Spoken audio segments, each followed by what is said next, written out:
Ասում եմ ջրի տաքացման համար 3-ից 4 անգամ քիչ հոսանք ծախսիր, դուք ասում եք թանկ է։ Եկեք հաշվենք։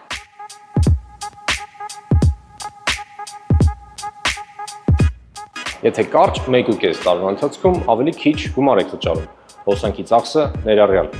Դիտարկենք 100 լիտր տարողությամբ ջրատաքացուցիչները։ Առաջին տողում տեսնում ենք ջերմային հզորությունը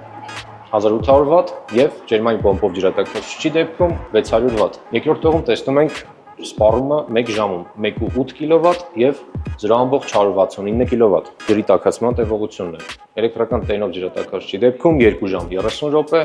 իսկ ջպջի դեպքում 7 ժամ 45 րոպե։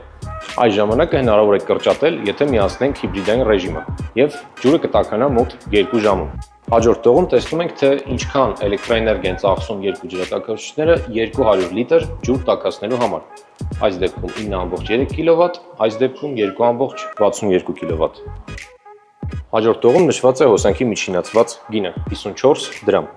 Արդյունքում ստանում ենք տարեկան ծախսի երկու թվեր՝ 173.000 դրամ եւ 51.465 դրամ։ Ստանում ենք, որ տարեկան մեր խնայողությունը կազմելու է 131.000 դրամ, որը ահռելի մեծ թիվ է։ Հավելյալ ինֆորմացիայի համար կապ հաստատիր մեզ հետ։